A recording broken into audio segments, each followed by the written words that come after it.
There's this growing idea right now that people like you and me are the last generation of real gamers. The last ones who grew up on the classics. The last ones who experienced games a certain way, just by sitting down, picking up a controller, and getting lost in it. Because when you look at the next generation of gamers, it doesn't really look like that anymore. They're still playing games, and probably now more than ever, but it's happening in completely different spaces. Spaces like Roblox, a game that has over 150 million daily active players. A number that you're for sure not gonna see anywhere on console and anywhere on PC. These games are faster, they're more social, they're easier to jump in and out, and they deliver dopamine like you've never seen before. And there's a specific reason for that. Because right now, there's more competing for our time than ever before. Things like TikTok, YouTube, streaming, endless content designed to pull you in instantly.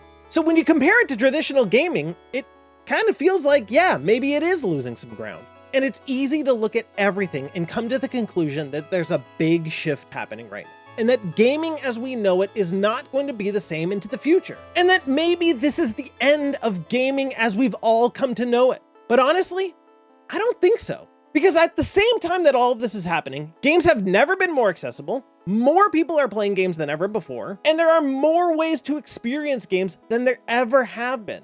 So no, I don't think that this is the end of gaming, but I do think it is a step towards something new. Maybe what we're actually seeing is a shift. And if that is the case, then the real question isn't whether gaming actually survives, it's what it turns into, and whether people like us have a voice in shaping it. I've been playing games since I was old enough to pick up a controller, and honestly since I was old enough to figure out how a keyboard and mouse works. Games like Doom, games like Castle Wolfenstein, games like Full Throttle and Mario and everything across that spectrum. And these types of games are games that a lot of us grew up with. A lot of us grew up with our first shooter ever being Doom, with our first shooter ever being Duke Nukem. And you don't see that with kids today. They're being introduced to a completely different spectrum of games than a lot of us have even heard of before. But the main one behind it is Roblox. And yes, of course, if you've sat down and you've played Roblox or even looked at some Roblox content, it's very clear that Roblox is a game designed to keep those kids locked in and get their parents to spend as much money on Roblox as possible, because these games are designed to be a pure dopamine hit. They're designed basically like slot machines. You get non-stop money sounds, there's non-stop things flashing in your face to buy now, get this upgrade, do this, make the game faster, make yourself stronger, buy. And they're just becoming like indoctrinated to spend money, and the more you spend, the faster the game goes. The faster the game goes, the more fun you have. The more fun you have, the more you're likely to keep playing and spending your money. That's all they know. That's all they're aware of. And yes, that's bad. That's bad news for us as gamers. That's bad news for the future of the industry, because that's not how we want to see gaming turn into. I mean, it's already kind of happening, to be honest. Games are filled with battle passes. Games are filled with things like level skips, where you can just pay money to skip to the end of a battle pass, or you can spend money, skip to the end of a game in the instances like World of Warcraft, Final Fantasy, and a lot of things like that, where you're basically just level boosting right to the end so that you can get into like the meat of the game. And honestly, I think a lot of it is because people just don't have patience anymore. People just want to get hit with like the end right now. I want to be strong now. I want to see what the end's about right now. I don't want to deal with all this bullshit. Let me just get to the good stuff. That's a lot of people's mentality. And I think a lot of that does come from like that TikTok brain rot mindset, where people just can't sit down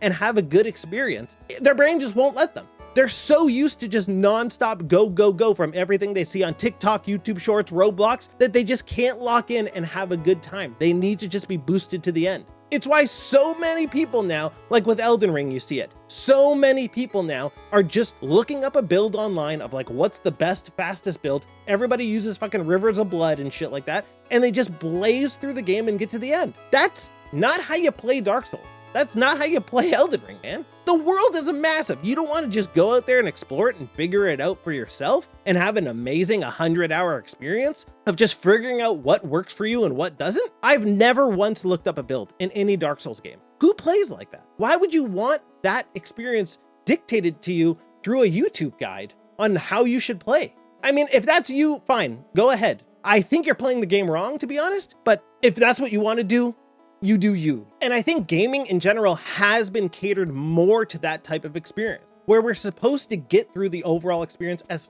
fast as we can, where everything is about throwing something new in your face so that you don't get fed up with it and you don't quit. It's why also so many multiplayer games are designed to just keep you locked in week after week with pumping you some sort of new gameplay aspect. Because imagine the player count drops by even like 1%. You have a million posts on social media claiming that your game is dead. So they have to keep delivering new content because it's the only way to keep somebody who's from that new generation interested. Because if they don't have something new thrown at them week by week, they fall off the game because they're taught by things like Roblox. And yes, my whole point is that I think we are experiencing a shift in gaming, but I don't think gaming is dead, and I don't think that it's a lost cause for this new generation. I think if the new generation understands what they've been given with Roblox, and it sucks that that's their first experience a lot of the time, but I get it. It's easily accessible. It's on literally everything. Everything can run Roblox. All of their friends are playing it because it's free and because it's right in front of them, so why wouldn't they play it? But some of them come to the conclusion quickly, or hopefully quickly, that Roblox actually sucks. And that the experiences that you're having, like steal a brain rot and fucking grow a garden and shit like that, are garbage. And that if you go outside the realm of Roblox, even a millimeter, you'll find games that are 10,000 times the quality, 10,000 times the experience, 10,000 times more worth it to play than Roblox. And I think that's the hope here, is that people who are playing Roblox, people who are playing Fortnite, people who are playing whatever other free game, that they come to the understanding that there are other games out there, that there are more experiences out there, and that they slowly shift away and that they get their hands on something like Expedition 33 or The Last of Us or Alan Wake 2. And they go, my God, dude, this is an experience. Donkey Kong Bonanza, this is the most fun I've had ever. Tears of the Kingdom, holy moly. You know what I mean? Anything that puts them beyond Roblox. And then they go, this is what I want. This is what I want to keep doing. And the unfortunate thing is that now there are roadblocks to that, because for us, we got to experience games at a time where hardware was only getting cheaper. So a lot of people got like a GameCube for Christmas when it was on sale for 50 bucks. And then you got to experience Luigi's Mansion, Mario Sunshine, all these excellent games. And you had a fantastic time. And now what's happening is a parent is going to the store and they're seeing a PlayStation 5 and they're like, man, that thing's fucking $700. My kid can just play on the iPad that I already have. And then they'll just deal with that. So of course they don't get introduced to games the same way that we do. And then the like models that you used to see come out that would appeal to a wider audience, for example, like the Switch Lite or like the PS4 Slim, or like the Xbox 360 Slim, or like, you know, the Wii Slim, things like that, that were designed to be these lower cost versions so that more people could buy in, those aren't around anymore.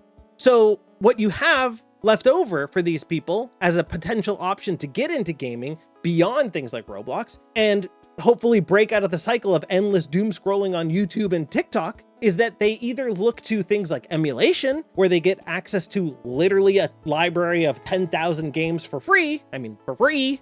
Not supposed to, but whatever. Nobody fucking rips their own games. It's for free. Anything that you want to play basically before Xbox 360 and PS3 era, you can play for free.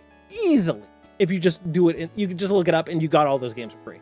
And you'll have the greatest time ever, and you'll have 10,000 times a better experience than Roblox. But you and I know that. It's the next generation that doesn't know that. So it is kind of our responsibility to push them towards that direction. Like if you have a younger cousin or a younger brother or sister, slap Roblox out of their stupid hands and give them something like, honestly, Mario.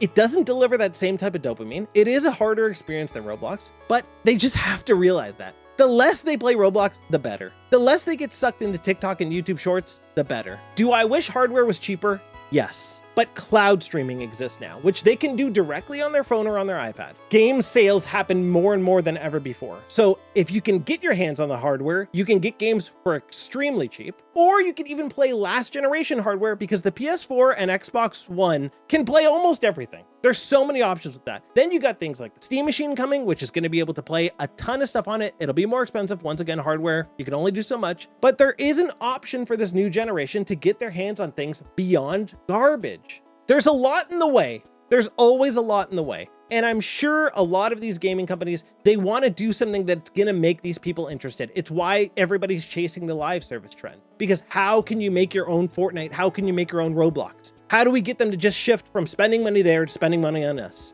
The issue is people like us, and realistically, the gaming studios themselves and the publishers shouldn't want them to be pulled into something like that because the overall experience is terrible and it's just going to degrade everything. The goal should be to pull them off of Roblox and onto something that is better. Yeah, you're not going to get the casino type experience where you're just getting nonstop dopamine. You're not, but you're going to get a better experience that will last with you. I can remember every single perfect note of music from Ocarina of Time because that game is special and it stays with you. The classics that you played when you were a kid stay with you. Nobody is looking back fondly on Steal a Brain Rot as this magical time in their life. It was bullshit. Nobody liked it. You're dumb for liking it. I don't think the current generation of gamers is the last generation of gamers. I think we're currently facing an issue in gaming where while gaming is growing and more people are buying and more people are playing, we're having an issue where a lot of the new generation is coming in confused. And I think they don't know where to go and which steps to take and how to go from being a Roblox gamer to a real gamer. And that's the issue that the gaming industry is faced with. And that's an industry that people like us are faced with. How do we get these people to stop doing bullshit and start doing the real shit? Gaming is growing. Cloud streaming is only getting better. Hopefully hardware stabilizes and then gets cheaper. And hopefully, which I know it will, excellent games keep coming out. The more incredible games that you have, the more likely that people will stop playing shit and start playing the good stuff. And honestly, I think one thing that's going to do it is Grand Theft Auto 6. That's going to stop so many Roblox kids because they watch a lot of streamers and they watch a lot of YouTubers, and their favorite content creator is going to start making GTA videos and they're going to switch over. And we're going to have a new generation of gamers that wants to do some good. That's the hope. But we're not the last generation. We're just the last generation that came up the same way together. And the next generation is going to have a harder time getting to the point where we are. So we have to do what we can to help them. Yeah, it's not really our responsibility, but as gamers, fuck Roblox, right?